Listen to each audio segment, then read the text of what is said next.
91. That's it for Wednesday night.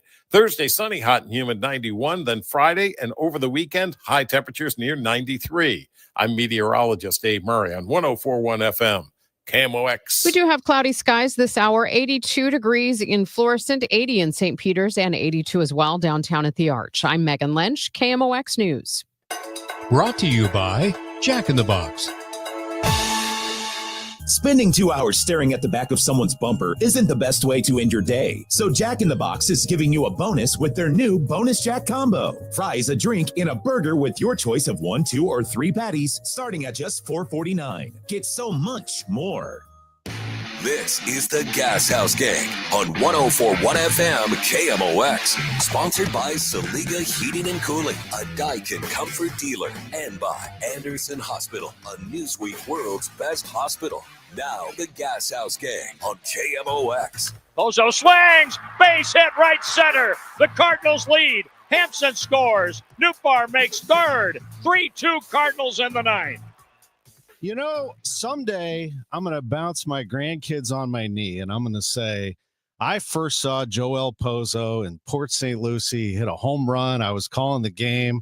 Let me tell you a little story about this guy. What a performance yesterday by the Cardinals to get the job done in L.A. with Bernie Miklasz, Chris Ranji, and the manager of the Cardinals, Oliver Marmol. I'm Tom Ackerman. You know how I feel about Joel Pozo. Came through again, big time. This guy's a 500 hitter as a pinch hitter. What a performance by him last night. It definitely was. Good to see you guys again, man. He continues to do it, huh? You pick spots for him, and he comes through. I believe I was told 6 for 12. He's driven in 7 runs or so. He's done an incredible job of just coming off the bench. It's a difficult task, man. I was talking to Sweeney about this, who did it quite a bit over his career, of how difficult it is to come off the bench and actually have productive at-bats. And this guy, because his ability to put the ball in play, he doesn't have a whole lot of swing miss in his game. It plays well, but he's not scared of the moment, that's for sure.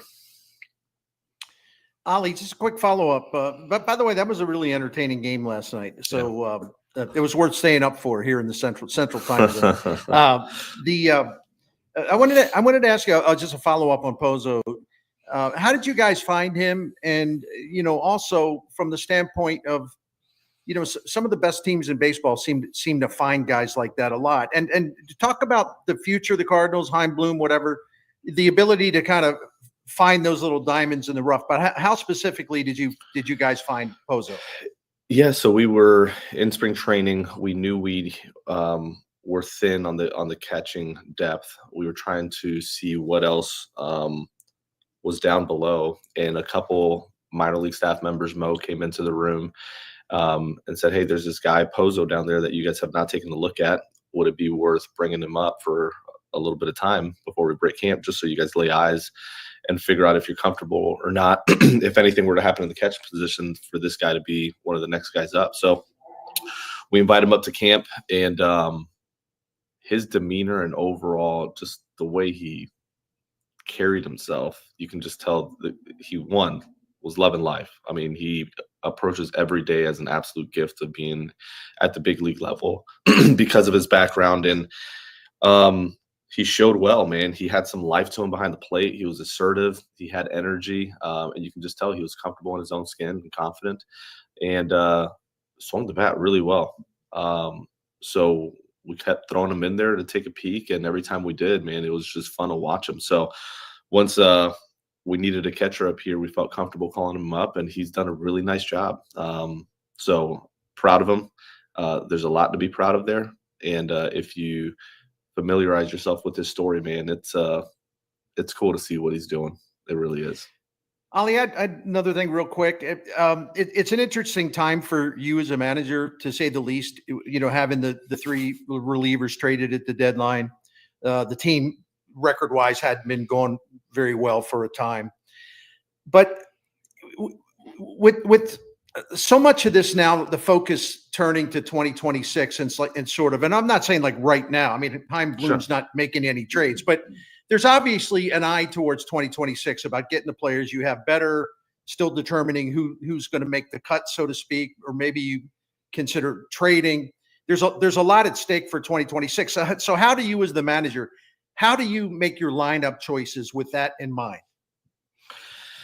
Gosh, I was asked this recently. I think it was yesterday by one of our writers, and not a whole lot changes from my perspective.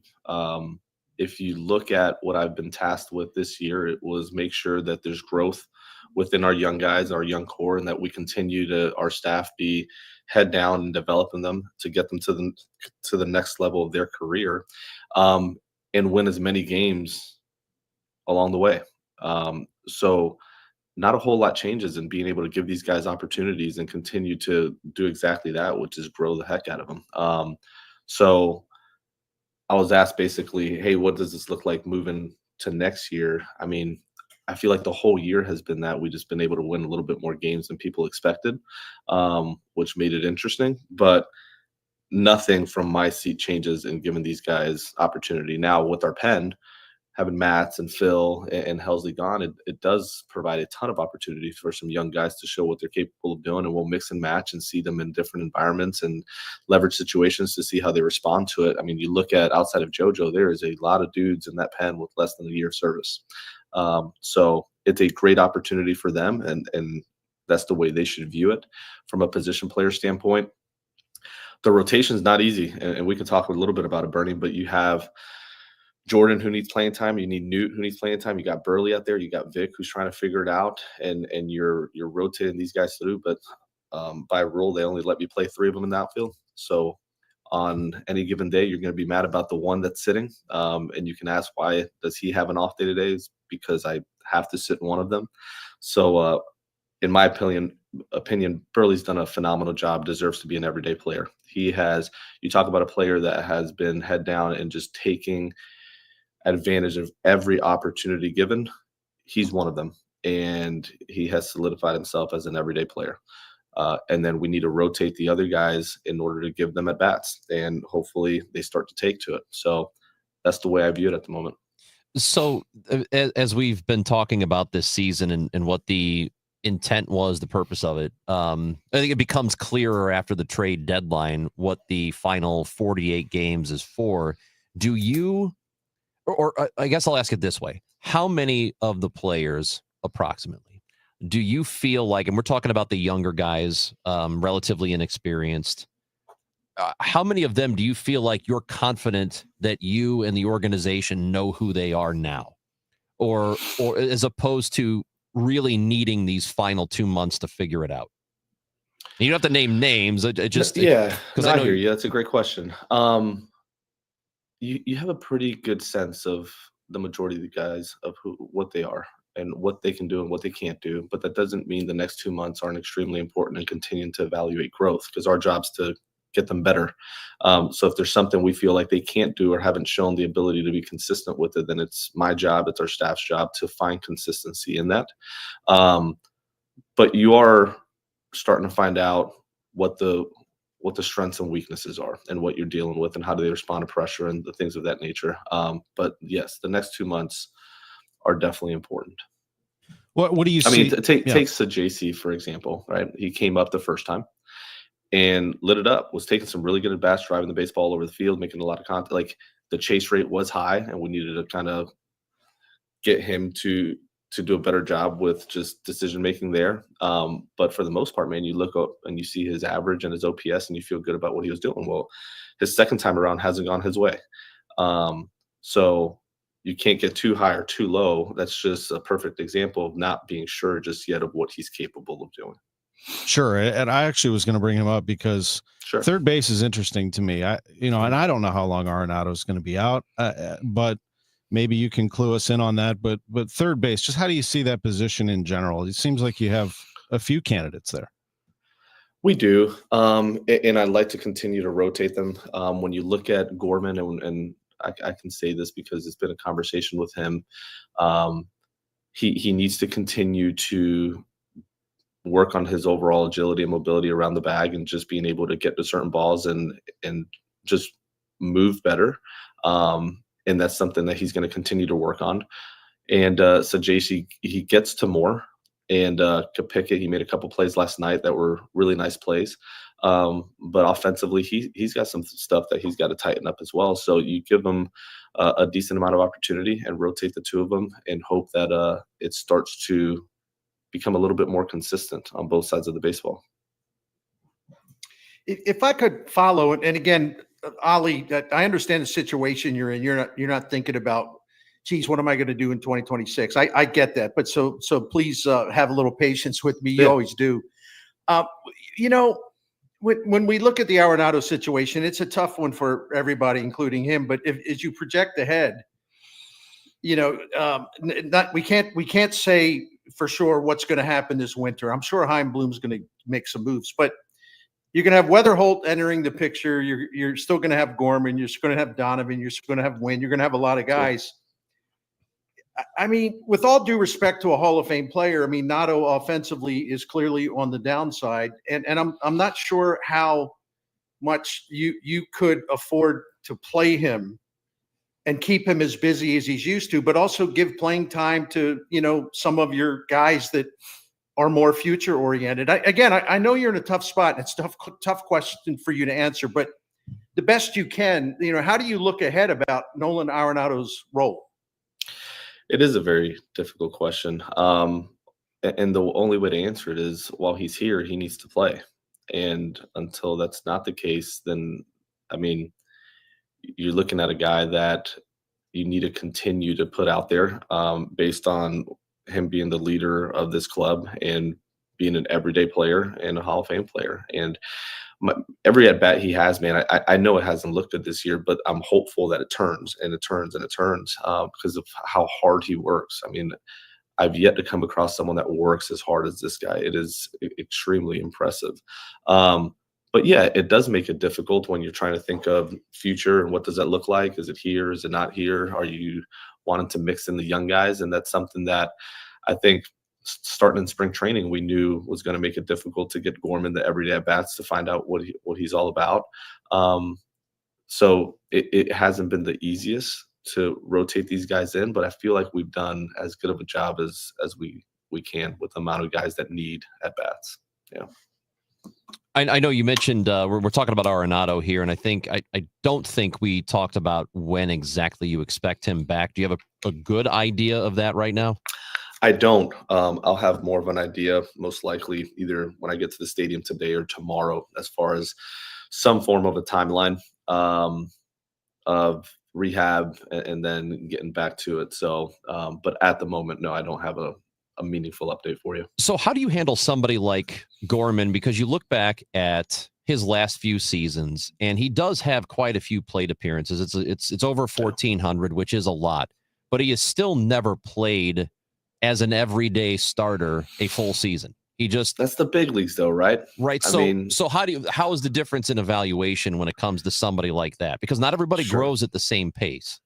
No. And that's what you don't want to miss on is exactly what you just said, because it is over 1,400 at bats. When you talk about he hasn't been consistent when it comes to playing time, there's been a decent amount of runs there, meaningful runs that give you an opportunity to show what you're all about. You can say the same thing about Burleson, but at some point you make it impossible for the manager to take you out of the lineup. That's what makes you an everyday player when you're young. Let's get serious, okay? Like you play enough to show what you're capable of doing, and then, man, just make it really damn hard for people to envision the lineup without you in it. And there's been certain guys, Donnie and Burley and others, that have done a nice job of that. So that's what makes the big leagues very difficult is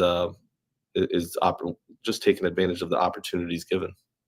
Oli Marmol, Cardinals manager, is with us. Our conversation with him is sponsored by Siteman Cancer Center, national leaders in cancer. Cards Dodgers tonight at 9:10. We'll come back with another segment on the Gashouse Gang with Oli right after this. When you want a brand new kitchen, there's nothing to it. There's a brand new way to do it. 3-day kitchen and bath. Marilyn Faser recommends 3-day kitchen and bath. Working with Dave was an absolute delight. Once everything was scheduled, everything went perfect. Have you ever had a remodel done before? about 25 years ago, and it was a nightmare. Was 3-Day Kitchen and Bath on time? There was no delays. Everything was on time. All the deadlines were met. Everything came at once. Would you recommend 3-Day Kitchen and Bath to your friends and neighbors? I highly recommend them to anybody. Top quality products and craftsmanship in 3 days or less. Call 3-Day Kitchen and Bath. Always on time as promised, at the price promised, and your job comes with complete satisfaction guarantee. No ifs, ands, or buts. Visit their website at 3daykitchen.com. That's 3daykitchen.com. 3-Day Kitchen and Bath. You're listening to Leaf Filter Radio, and the guru of gutter protection himself, Chris Coonahan, is here to take your most pressing leaf-related questions. Hey, everybody, Chris here. I understand we have Ron on the line. Ron, where are you calling from? Uh-oh. Ron, are you calling from a ladder? Well, I was. I wanted to ask Chris what I need to do to get my gutters ready to have leaf filter installed. Oh, Ron, you don't have to do anything. A Leaf Filter Trusted Pro will come out and clean out your gutters, realign and seal your gutters, and install Leaf Filter, America's #1 gutter protection system. So I didn't need to get on this ladder? Ron, Leaf Filter Trusted Pros are in your neighborhood and ready to help. Just visit leaffilter.com/deal to schedule your free gutter inspection and get up to 30% off. Thank goodness. What was that site? That's leaffilter.com/deal for your free gutter inspection today. See representative for warranty details. Promotion is 20% off plus a 10% senior or military discount. One discount per household. 104.1 FM KMOX, the voice of St. Louis. Stronger than ever. Back on the Gashouse Gang with the Cardinals manager, Oliver Marmol. I'm Tom Ackerman, along with Chris Ranji and Bernie Miklas. We're glad you're with us. Cardinals won 3-2. Joel Pozo had a hit in the top of the ninth to give the Cardinals the lead, but there was a lot of work to be done in the ninth inning with that top of the order. Man, oh man, Ohtani and then Betts and then Freeman, and you summon JoJo Romero. Nootbaar makes an unbelievable play on that hit by would-be hit by Betts, but also Romero. I mean, if those guys are there in the eighth, you're going Romero there, aren't you? Yeah, I am. And that's, I think, the way we have to play this is just give them the best chance without having Helsley and Phil here. You got to give those guys the best chance to get a lane that's favorable to them. So if it's a couple lefties in there, then JoJo has the eighth, and we'll close with the righty, depending on who's available with Leahy and O'Brien and others. But we'll give those guys an opportunity. But if it lines up like yesterday where you can take the eighth through a righty lane and bail them at the top at Ohtani with the lefty, then we do it that way. Oli, Mason Wynn, he was, I don't remember the exact time frame, but there was a time where he was really scuffling it at the plate. And he's been on fire, and I think we're all aware of the potential and the talent there. What is the key for him to be good offensively, which we know he's capable of, and maybe avoiding those down times? What does he have to work on? What do you guys try to reinforce in terms of reminding him of, like, what's the key to success for him? For me, it's simple. It's do it all. Do everything, and don't get too fixated on just one way of creating production. And sometimes, and this isn't just for Mason, it's a lot of young hitters that are coming up. They see how important slugging is and hitting doubles and homers, and the easiest way to try to do that is to pull the ball. But his ability to not fixate on that over the last stretch, you're seeing hits all over the field. He pulls that pitch yesterday for a homer. He uses the middle of the field. He takes his shot backside with 2 strikes. He has a very interesting and amazing skill set, and it's the ability to do all of it. He can hit 15, 20 homers a year. He can drive in runs, hit doubles, take his singles. He can bunt for hits if he wants. Like, his skill set is it's hard to teach, but he can do it all. And when he has the mindset of picking the spots of when to do each thing, there's times to slug and there's times to hit. And when he knows when to do each, man, we're seeing a very, very just dynamic player. For Victor Scott, beginning of the season, that March and April, not bad at all offensively, but since then it's been a real struggle for him, and it seems to have gotten worse as the months have gone by. What is different about him now as opposed to what he was doing at the very beginning of the season? Chris, you say Vic? Yep. Yeah, it's part of being a big leaguer. You come up and you do certain things well, and then the opposing side veers from giving you a chance to do that, and you're going to have to prove that you can do it differently. And it's just cat and mouse game constantly of remaining a big leaguer. And until you prove that you can combat it, they're just going to eat you alive with the same style of pitching. So he's aware of what the opposition is trying to do to him. He's trying to work through a couple things on the approach side and on the mechanic side in order to stay out of the air. That base hit he hit off of Suarez in San Diego, that low line drive that just that's the type of swing he needs to try to repeat every time. I will say from a process standpoint, probably the most growth I've seen out of a player this year of coming in, being super athletic, relying on your talent, and having somewhat of an approach to where he's at today. I mean, this guy's dialed in with really preparing for the opposing pitcher, understanding the pen, how he needs to attack the pen. Just he keeps this notebook of everything he wants to do that day, from defense to base run to tips and tells to his offensive approach. And it's a matter of time before it translates. But from a just daily process and commitment to attention to detail, gosh, man, there's been an incredible amount of growth with Vic. Victor Scott playing a lot of outfield along with Nootbaar. You mentioned you only get 3 of them, so you're going to end up moving guys around. Let's get into some of these questions that are coming in. I always like going into the clubhouse type of questions, and Milia B had one that it was reported you met with each player individually and saying, you don't have to share individual conversations, but in general, what is the process like after a trade deadline, looking ahead? You meet with a lot of guys before, and guys that are thinking that they're being considered for a trade, and just making sure that they're in the right headspace. So you have a lot of individual conversations there. And then after, I met with every player. I met with the entire bullpen collectively. I've met with every position player individually. And then we met as an entire group. But part of it, with the individual meetings, man, you want to provide real clarity as to what the next 2 months look like for each player. From expectation of playing time, expectation of what we would like to see from a performance standpoint, adjustments being made, and make sure the player doesn't have any questions for me that can kind of put them in a better headspace to approach their game. So you meet with each guy and you just set the expectation for what the standard is, because it's easy to go, all right, we lost our pretty much the top 3 dudes in that pen that close games for us. What's expected from this group moving forward? And for me, it doesn't change, man. I see this as an incredible opportunity for you to be the next guy to step in there and do the job. So creating clear standards and expectations with each guy individually was the goal for that.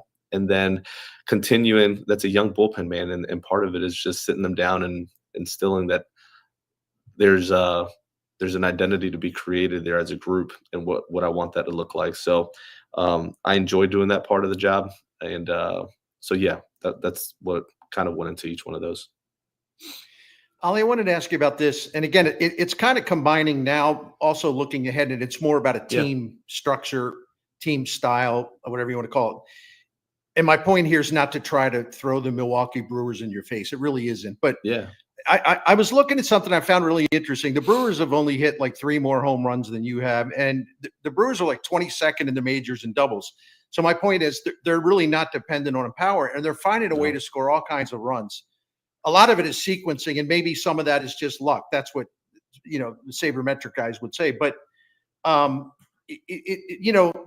number 1 in the National League, 2nd overall in stolen bases, and the way they advance the bases, the way they do a lot of the so-called little things. My question is, because I had to give you the background, my question is, do you have the athleticism to where you could try to steal more bases, maybe be more aggressive on the bases? Do you have more small ball capability than we've seen? Like, how do you close that gap to like where you can score more runs in other ways? And I'm not implying you're overly dependent on home runs. I'm not doing that at all. But if a team doesn't hit a bunch of home runs, they got to find other ways to score. What do you think about all that? Probably one of my bigger disappointments in our inability to do that well to this point it's not that we're dependent on the homer as much as we have guys truly trying to figure out how to be big leaguers at the moment. And we're not far from being able to do what you just described, but we are taking our hits right now and learning how to do that and being consistent with that. That inning we had in the ninth there where we got Suarez in the game in San Diego has to be part of our identity. Has to be. Where guys are short of the ball, they're trying to move the ball all over the field using just the middle of the field, taking your hits and not trying to do much more than that. We are at our best when we're collecting hits, and then a guy pops a double, triple homer. But that has to be a big part of our identity, and we're continuing to work through that with our guys. Part of it is getting them just to get to that average point of understanding how to take that approach and be consistent with that approach. When you talk about Vic, he would love to do that. He can't at the moment. He's trying like hell to do that and be consistent with doing that. So it's not because he's not trying or he is stubborn in what we're wanting to asking of him. It's strictly he's working so hard to be that style of player, and it's a matter of time before he is. But that's where we have to, allow him a little bit more time to get there. Walker's no different. There's several guys in that bucket that, you want to see that consistent approach, but it's going to take time for them to be good enough to do that. That's just a reality. Another question coming from YouTube. Somebody wants to know about giving Leahy a chance to start. He did have that outing in Colorado where he pitched into the fourth. And if this is about 2026 and knowing Michaelis is not going to be here, should you find out about somebody like Leahy in the rotation? I think he can start. I think he has the pitch arsenal to do that. You also have to monitor his overall workload. Halfway through the year, he was probably the one that had a red flag of on pace for more than what we would want. So if you throw him into that rotation, I think you start butting up against that pretty quickly. But yes, that is an option. I like some of the adjustments he's made. This is a guy that he has enough pitches to get through a lineup several times through, and he has confidence in being able to do that as well. So I think it's a fair question and one that we continue to talk through. Oli, you take a look at Herrera, and there are a lot of questions in this stream about Herrera and how he's played in the outfield. Boy, he's really something at the plate, isn't he? I mean, he's like a throwback to me at the plate. The way hitters used to be, they can hit for power and for high average, has that great approach. But what about his adjustments in the outfield? How has he worked there? Yeah, that's interesting. You say throwback hitter. That's just being a good hitter. Yeah, but you know what I mean? Like it used to be, you looked at the league leaders and everybody was hitting 300 or above, and there's just a handful of them now. Yeah, average fastball has gone up through the roof. Yes, it has. Guys are blown out for a reason. Everything's max effort, and it's a lot more difficult to be able to do that. That's why you see less of them. But to your specific question, I think he's done well in the outfield. He's athletic, and he's worked hard at it. I mean, he's out there every day with John Jay, just making sure he's getting better. He was tested a little more his last game, having to go back on a ball, that low line drive he had to come in on. The ball down the line he had to cut off and keep the guy to first. So we saw a little bit more action this last game, and that was good to see. And then it gives him confidence. Once you go back on a ball and you have to go up against the wall, once you do it once, you get more comfortable doing twice. And the low line drive. So he's starting to feel it a little bit. We'll continue to give him an opportunity to do that. It's not going to be easy with the rotation we already talked about. But I do think we need to take a look at it. We've got time for one more, Burn, if you want to throw one in there. Just what is your hope moving forward, realistic hope about your starting pitchers that you have? And maybe I'll leave Michaelis out of this, and I'm not trying to be, petty. I'm just saying because a lot of the guys you have now are going to be part of next season. Sure, I understand. Time's running short, but what do you want to see in terms of each one of these guys needing to improve? Can they improve? What do they have to do to improve? Yeah. I love that our three young guys are lined up back to back to back and being able to see them one night after another in Libby going, and then McGreevy, and then Palante. Specific to those guys, Libby's done a nice job with what he's about and who he is and his preparation in between starts. I really like his process and overall approach to that. In between starts, he does a phenomenal job of giving himself the best shot and using his bullpens in between starts appropriately to attack either what he didn't do well or what he wants to continue to improve on moving forward. So I'm happy there. Just continuing to take a look at McGreevy. You look at how San Diego attacked him at home, man. Those righties and Tatis and Machado and Bogarts, they all just stayed inside of his sinker, shot him the other way. They had a very, very good approach against him. Cronenworth used a big part of the field, and there's not a whole lot he did about it that outing. He goes back to San Diego. They throw up some runs on him early, and then you can see he started blowing up some guys inside with the sinker, moving their feet a little bit, which kind of opened up the other side of the plate for him. And that's a good adjustment for a young guy, especially with, you got to think of, put yourself in his shoes. We have all the hit by pitches.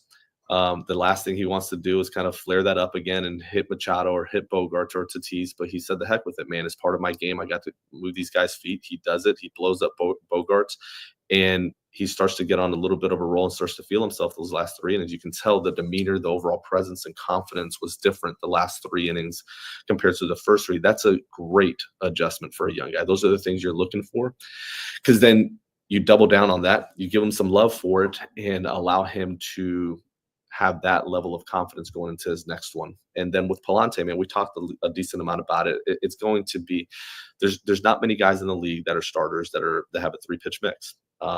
At times even a 4-pitch mix. Like, you start to break down starters across the league that have 4 pitches or less, and there's not many of them. So he's going to have to land his spin at a high rate in order to survive with that, because if you can eliminate one of them and then he's just a slider fastball mix, and that makes it difficult. So the sinker has helped. The curveball, when he's able to land it and expand with it, has helped. But that's the growth you're trying to see out of Palante. We've had a couple of people ask about Zach Thompson, who's had the lat injury going back to February, I guess, right? So what is and he was supposed to start throwing soon. What is the plan for him? All I can say up to this point, until I get a further update today, is that there's been a setback there, and I'll have a much better understanding as to what that's going to look like. We appreciate it, as always, the info that you provide us, the insight. It's always great, Oli, to have you. Congratulations on the win last night, and good luck tonight against the Dodgers. I appreciate it, guys. Thank you. Good to see you. Take care. Good to see you. Oli Marmol. Our conversation with him sponsored by Siteman Cancer Center, national leaders in cancer. Don't go anywhere. We will break things down right here on the Gashouse Gang when we come back.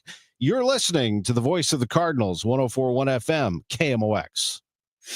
At 5, when others are running out of steam, the Redbird Rush Hour hits the gas. Kevin Wheeler, Matt Pauley, and Bernie Miklasz bring sharp analysis, fresh insight, and no recycled takes.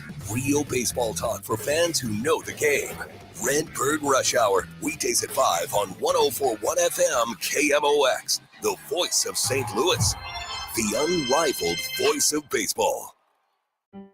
Named one of Newsweek's world's best hospitals for 2025, Anderson Hospital is your hospital for life, delivering exceptional, compassionate care to families across the Metro East. From emergency services to specialized treatments, our dedicated team supports your health at every stage. Experience world-class care close to home. Discover the difference at andersonhospital.org. It is 84 degrees and cloudy in St. Louis. The AccuWeather Real Feel is 97. Going to be humid through Thursday. Ugh. Weather brought to you by Sandberg Phoenix Law Firm. At Sandberg Phoenix, we're more than just a law firm. Our attorneys are committed to you, your business, and your community. We are ready to serve you in the areas of business litigation, intellectual property, health law, and products liability. SandbergPhoenix.com. The choice of lawyer is an important decision and should not be based solely on advertising. I'm John Morgan of Morgan & Morgan. I've been asked many times how Morgan & Morgan became the largest injury firm in the world. I think I know. When someone comes to us for an on-the-job injury, we have a huge workers' compensation practice. But many times we find a defective product that was responsible for that injury. Luckily for them, we have a product liability section headed by my son, Mike. In addition to the comp case, there's a product case too. Other times, the injured worker is fired or harassed for bringing that claim. We have them covered. Our employment lawyers handle retaliation claims as well as wage theft and discrimination cases, and in some cases need to file for Social Security benefits. No problem. We became big for a reason. 30% of our new cases come as referrals from former clients. Hiring us is easy. Go to forthepeople.com on your mobile device or computer, or call Pound Law on your cell, pound 529. Morgan & Morgan. Injured? Dial Pound Law or visit forthepeople.com for an office near you.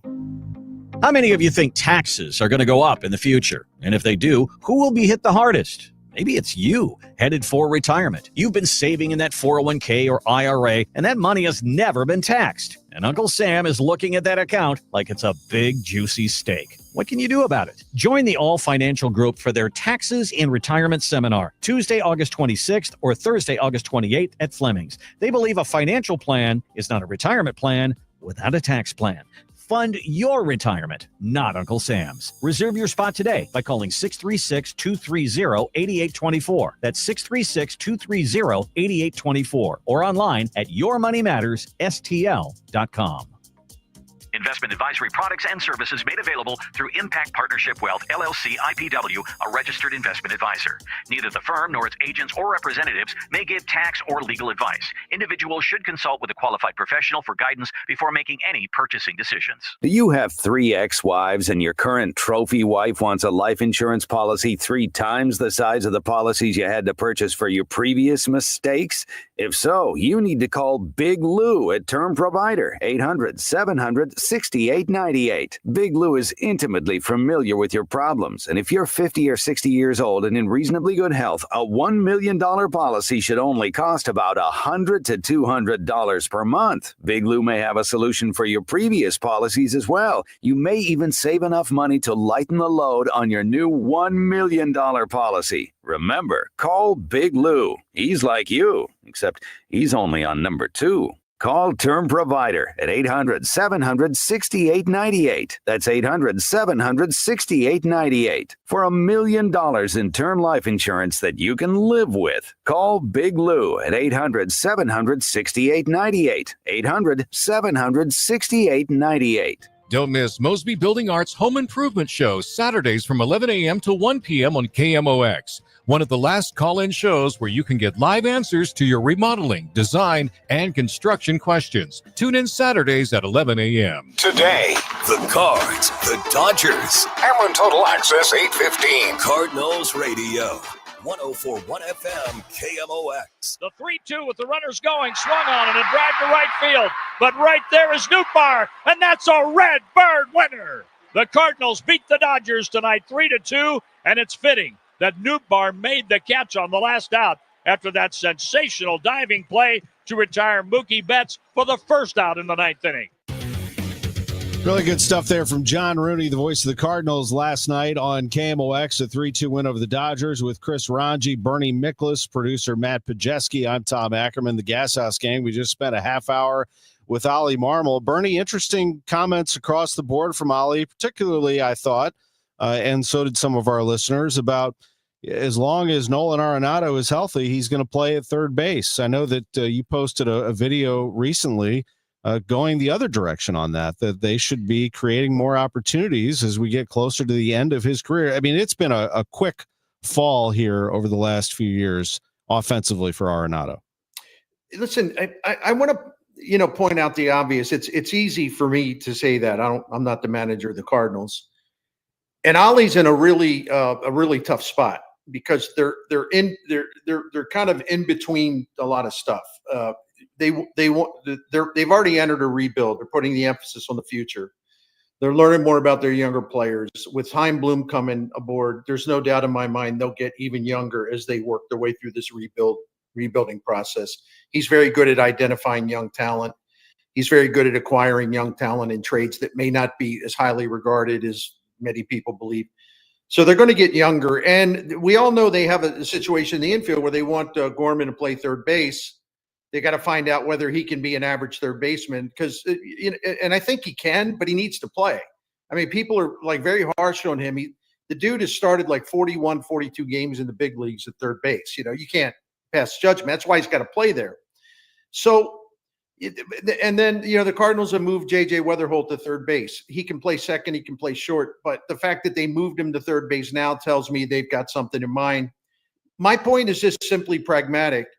You can't put the emphasis on the future, and the future meaning 2026, and play all these guys you really want to play. And a couple of them, Weatherholt's really exciting. I mean, Gorman can be exciting. You can't do it if Arenado's, starting 130, 140 games at third base. You just can't do it. Now, I really mean this sincerely, because I do believe managers have to say no. But again, that's easy for me to say. I tell the story about, I asked Earl Weaver at the Hall of Fame one year. I said, what was that like when you benched Brooks Robinson? And Brooks Robinson was the Stan Musial of Baltimore. I mean, that's the best way I could put it. And Earl Weaver told me, he said, listen, he said, I hated myself as a human being. I absolutely hated Earl Weaver, but I had to do it because it was best for the team. So I called him in the office and I almost cried. It was so hard to tell him, Brooks, I can't play anymore. Well, so we've seen managers do that. However, Earl Weaver was a very powerful manager who called the shots in Baltimore. Now, Oli is not in that position of authority that Earl Weaver was. So that it's probably an unfair comparison. I don't expect Oli Marmol to say anything different than what he told us today. And, he used a phrase that really gets to the heart of the matter, something along the lines of, as long as he's here. All right, that's the key phrase, as long as he's here. Because if the Cardinals want to move this along, they will find a way to extricate themselves, which is a really tough Arenado situation.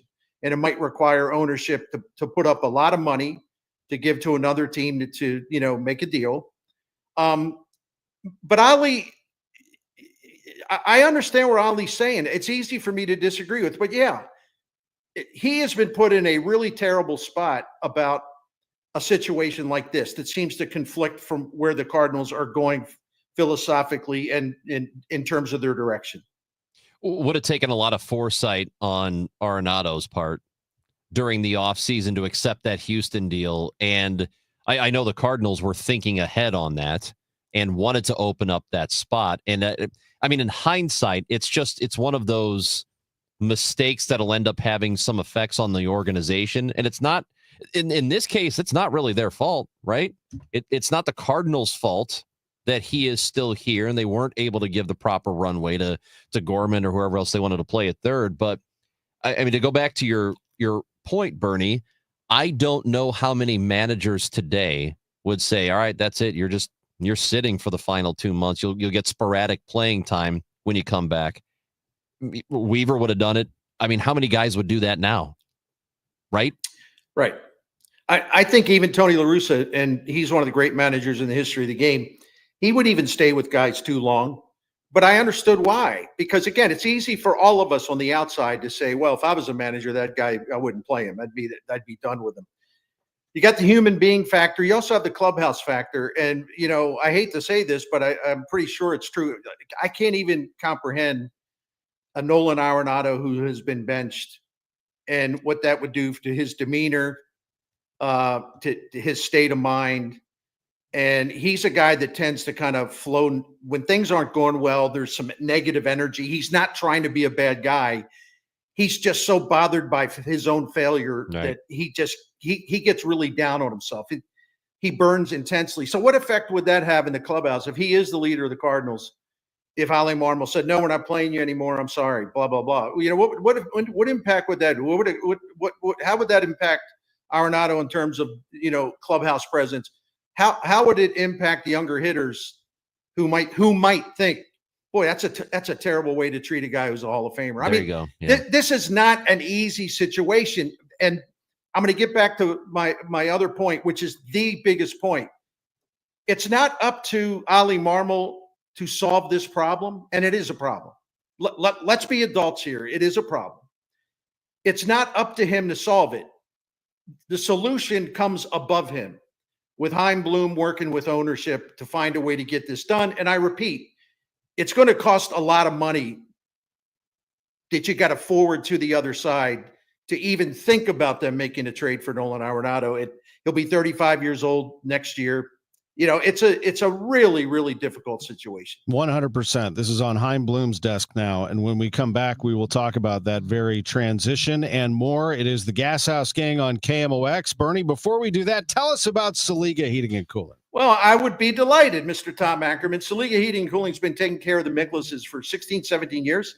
Hey, and we were late to this party because Saliga Heating and Cooling, their family has owned this continuously since 1927. I wish I could count how many St. Louis families the Saliga family's taken care of since 1927. We're going on 100 years here. And, family owned and operated for nearly 100 years. Saliga Heating and Cooling offers free estimates, financing options, still has the best and most trustworthy customer service in St. Louis. I can attest to that. They never try to hustle, never try to upsell, never try to talk you into anything. In our experience, and I've said this many times, and I love to repeat it because it's helpful to know. Saliga always looks for the least expensive solution first, instead of making a sale for a lot more money. And we trust them 100% and their professionalism, their knowledge, all that stuff. One more thing about Saliga Heating and Cooling, this Daikin Comfort dealer, is that I recommend Saliga's Priority Club. We're in it, or I wouldn't recommend it. And it's a maintenance plan that will save you money by extending the life of your current equipment. So check that out. Go online. You can find out everything you need to know at SaligaHeatingandCooling.com. Thank you. Paid non-attorney spokesperson. Paid for by Action Matters. Texting privacy policy and terms and conditions posted at textingterms.us. Texting enrolls you for recurring automated text marketing messages. Message and data rates may apply. Reply stop to opt out. Attention parents of children who have used the gaming platform known as Roblox. If your child was a victim of sexual abuse or harm of any kind while using the Roblox platform, you may be entitled to compensation. Roblox is facing multiple high-profile lawsuits, including an ongoing class action, alleging it failed to protect users from foreseeable dangers that led to the grooming, exploitation, and sexual abuse of minors on the platform. Claims allege Roblox turned a blind eye to predators, unsafe games, and deceptive monetization practices that targeted children. Victims were contacted through in-game chats and coerced into private conversations on third-party apps. If you believe your child may have been a victim of grooming, sexual abuse, or harm of any kind while using the Roblox platform, you may be entitled to a cash settlement. Text our helpline now to find out if you have a viable compensation claim against Roblox. Text GONE to 32 32 32. That's GONE to 32 32 32. GONE to 32 32 32. The KMOX City SC Soccer Showcase, presented by Michelob Ultra. It's the Hot Shot Sports Bar and Grill on Lindbergh, Thursday, August 7th. A limited number of fans can get an autograph or a picture with City SC defensive midfielder Jake Gerwood Reich. Register to win great prizes, enjoy great food and a cold drink. Hot Shots on Lindbergh, the place to be, Thursday, August 7th from 6 till 8 p.m. for the City SC Soccer Showcase, presented by Michelob Ultra. For more info, KMOX.com/events. Hey guys, Glover here with my friend Mark Cantor at Cantor Injury Law. So as you know, I'm a lawyer, so I take this very seriously. Mark is a great attorney. He has a great team. He is from St. Louis. He is local. Call 314-628-9999 or visit CantorInjuryLaw.com. The choice of a lawyer is an important decision and should not be solely based on advertisements. Did you hear? A recent stash of $10 gold Liberty coins from the 1800s has been found. These gorgeous gold coins are as bright and shiny as the day they were struck in the late 1800s, and less than 200 of these gold coins are available. Coin experts are calling this gold find an incredible opportunity. Call 1-800-969-0686 and you are guaranteed a $10 gold Liberty coin minted by the U.S. Mint in the 1800s. But with extremely limited availability, you must call now. These gold Liberty coins from the 1800s are still in uncirculated condition. That is history you can hold in your hand. To learn more, call 1-800-969-0686. Call now and you'll receive a free American Coin Collector's Bonus Package, a $40 value, free with every order. Call 1-800-969-0686 now to secure your $10 gold Liberty coins dated from the 1800s before they sell out. That's 1-800-969-0686. Hey guys, Kevin Wheeler here. I want to tell you about 213 Complex, which is available at Supplement Superstores. It is the most effective and powerful all-natural weight loss supplement ever developed. Here's what it does for me and what it will do for you. Optimizes thyroid function, which gets your metabolism rocking and rolling, helps you with appetite and craving control. All-day focused energy comes with that, plus the reduced cortisol levels helps you get a better night's sleep. So get out to Supplement Superstores, tell them Kevin Wheeler sent you in. They'll knock 30% off the 213 complex. Find your location at supplementsuperstores.com. Fairwinds River's Edge is more than a place to live, it's a place to belong. Come see why we have been voted Best Independent Senior Living Community for 4 years in a row by U.S. News & World Report. We think you'll like it here, and the experts agree. Come see us for yourself. Call to schedule a tour and complimentary lunch, or to learn more about our upcoming charity golf tournament benefiting the VFW National Home. Find us online at fairwindsriversedge.com. Now back to the Gashouse Gang, sponsored by Saliga Heating and Cooling and by Anderson Hospital on 104.1 FM KMOX. Always good to be with Chris and Bernie and Matt. I'm Tom. It's the Gashouse Gang. Bernie, John Mozeliak on my show Sunday pretty much said the transition is happening. He said, all the big, I don't have any more big decisions. I'm paraphrasing, but no more big decisions to make when it comes to baseball. The trade deadline was the end. So now on Chaim Bloom's desk, a lot of things are starting to happen here. An action plan for September and beyond. We sit here on August 5th. It's on. What is the first agenda, do you think, for Chaim Bloom, the incoming president of baseball operations? I would think, I mean, I don't know, but, rather than watch the games and deciding I'm going to trade this guy or I'm going to trade. No, I don't think that's on his mind, because the first thing he's got to do is fill out his own staff. Now, what that entails exactly, I don't know, because will he retain some of the people, a couple of the people, more of the people that served under John Mozeliak? But the first thing he's got to do is hire a general manager. I mean, he's going to be the president of baseball operations. He wants to have a general manager who is going to help him and share in a lot of the responsibility, do a lot of the legwork. So this will be a critical hire for Chaim Bloom. I think that's got to be first on the list, because then everything flows after that. Another question I have that I don't have the answer to is, have the Cardinals, since Chaim Bloom came aboard, have they pumped more money and more staffing into their analytics department, which was hopelessly outdated by Major League standards? What does he have to do there to get the Cardinals to the place where the smartest teams in baseball are in terms of using analytics to their great benefit? I think they're way behind the times. Maybe they've caught up a little bit, but I would think he would, if they haven't made major changes there quietly, I would think that Chaim Bloom would take a really big look at that, and continue to monitor what's going down in the player development system. But he's already got his guys in place down there, so those are the things that are on my mind. Now, people are going to say, "Well, what about the manager?" Well, what's the point of speculating on that? Okay, you may want the manager fired. Our job is to analyze. I was asked, "What will Chaim Bloom do?" Right. If he wants to change the manager, he'll change the manager. It's as simple as that. That's later. I'm sorry, Ron. That's later. Look, I know we don't have enough time to solve this problem, but I can't help but thinking, even though we don't really know the percentage of influence Bloom had at the deadline, doesn't it almost feel like all of these calls should have been his final say, because he's inheriting this and now he has to move forward with it, unless he was on board with every single move. I just wonder if he should not have been, and maybe he was, but maybe these all shouldn't have been his final say. Well, I agree with you, but I sense of learned talking to some people that Chaim Bloom, in terms of trading some people off the roster down, there's interest in some of their players. He thinks the winter is the best time to do that. You've got more time. You can talk to more teams. You can work on it. You're not under a rush. Absolutely. And Chaim Bloom is very respected within the industry, and he'll have a lot of conversations. Those conversations are best suited for the offseason. We always love our conversations. We'll get him on this show at some point. Thanks for joining us. Better get to work on that, Tom. I'm on it already. On KMOX. Rhino Shield is far superior to even the best traditional exterior house paint.